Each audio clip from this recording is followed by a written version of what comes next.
Assalamualaikum warahmatullahi wabarakatuh. Perkenalkan, nama saya Jorgi Inzaghi Tanson dengan NIM 2009106069 dari kelas Informatika B 2020. Dalam video kali ini, saya akan menjelaskan materi percabangan dalam bahasa Python.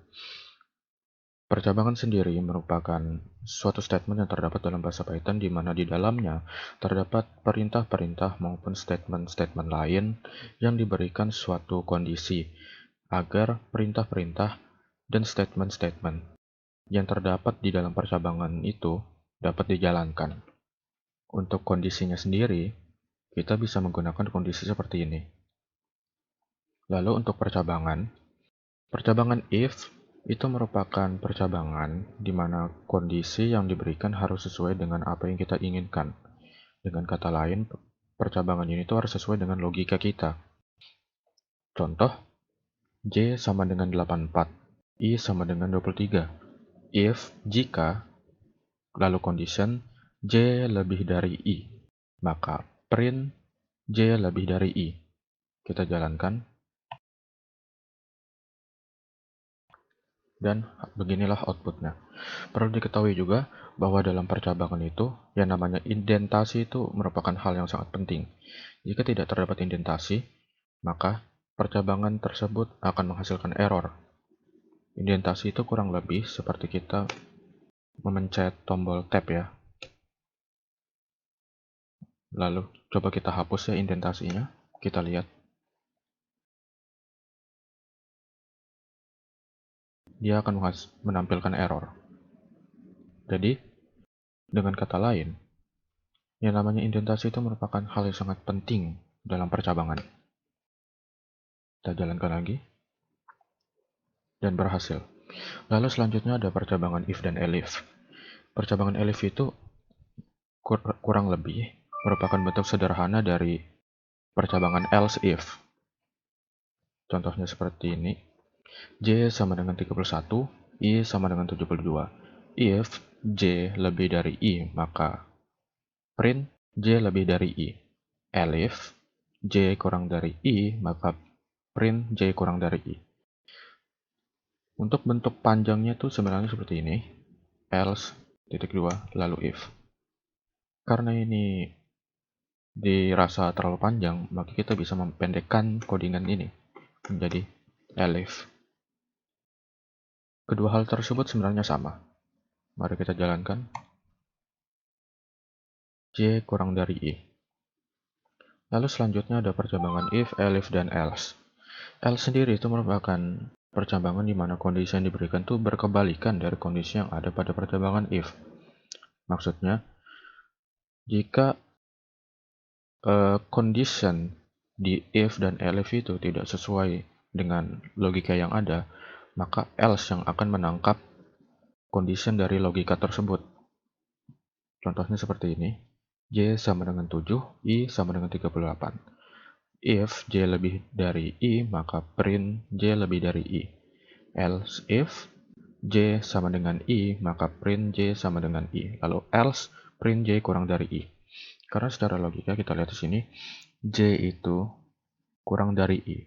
Dan sedangkan untuk percabangan if dan elif ini tidak terdapat condition J kurang dari I. Maka dari itu, condition tersebut akan ditangkap oleh else. Kita coba seperti ini. Lalu selanjutnya adalah shorthand if. Shorthand if ini kurang lebih merupakan bentuk sederhana dari percabangan if, di mana kondisi percabangan serta perintahnya itu berada pada baris yang sama. Sebagai contoh, J sama dengan 74, lalu I sama dengan 19. Bentuknya seperti ini. If J lebih dari I, spasi print. Jadi kita nggak perlu membuat tab seperti ini ya. Tidak perlu seperti ini. Tapi gini aja. Mengapa?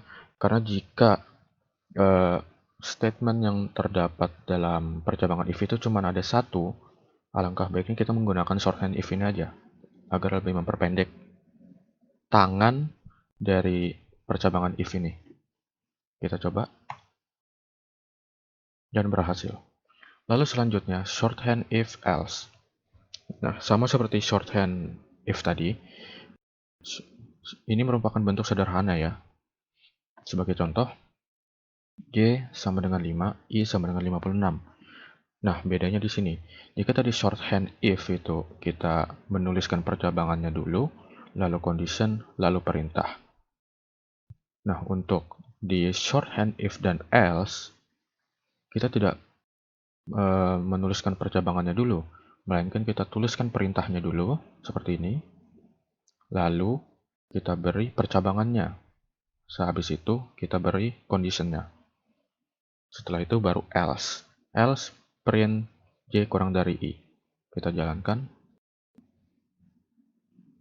Y kurang dari I, karena sesuai logikanya seperti ini. Lalu di sini kita juga bisa membuat yang namanya elif, tapi bentuknya tidak seperti ini, elif seperti ini, tapi dia menggunakan yang versi panjang, yaitu else if. Sebagai contoh, seperti ini kan, print J lebih dari I if jika J lebih dari I.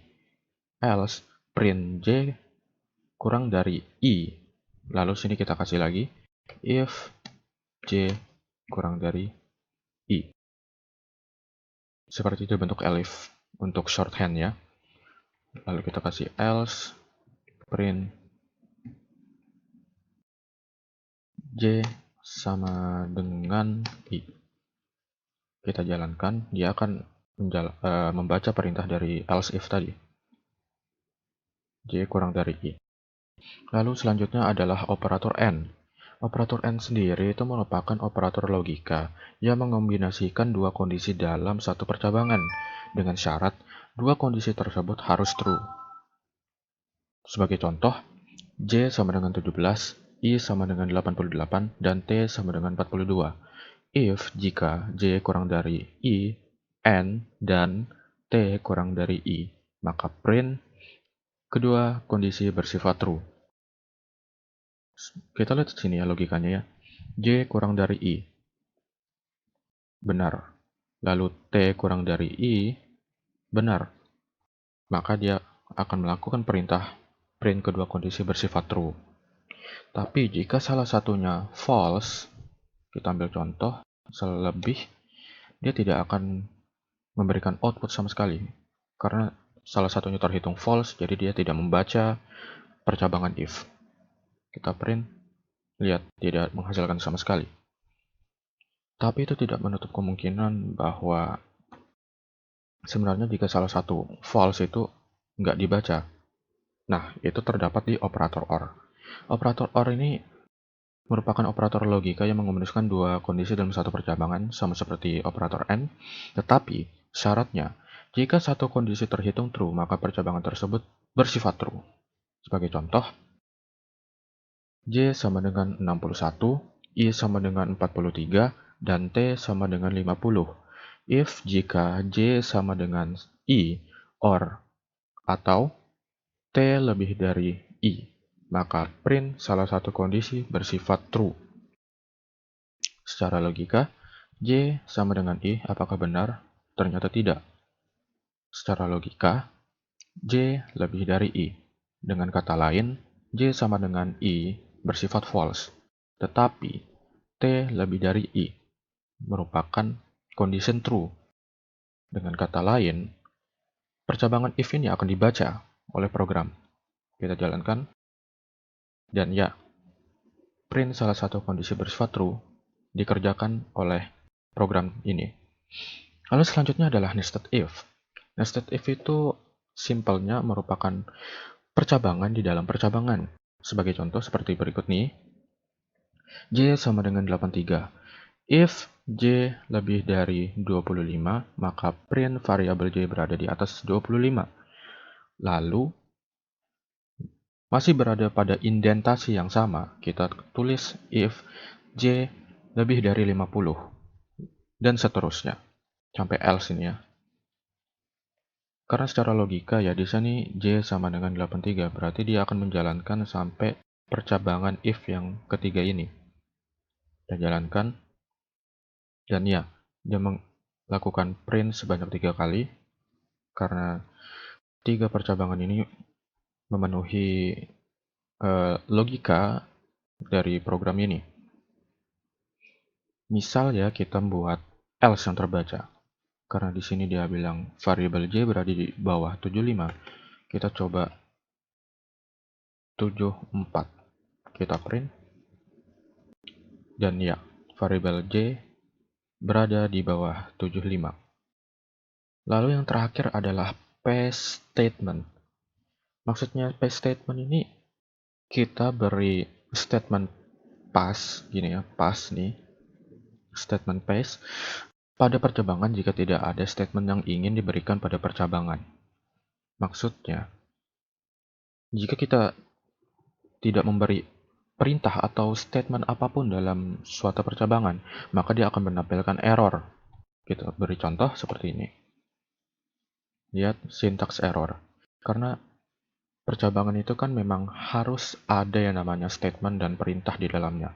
Tapi jika kita memang tidak ingin di percabangan ini ada perintah maupun statement, kita tinggal menggunakan statement pass. Kita jalankan, maka dia tidak akan menghasilkan output karena tidak ada perintah yang mengharuskan percabangan if ini mengeluarkan output. Jadi sekian yang bisa saya sampaikan. Jika ada kesalahan saya mohon maaf. Wabil taufiq wal hidayah. Wassalamualaikum warahmatullahi wabarakatuh.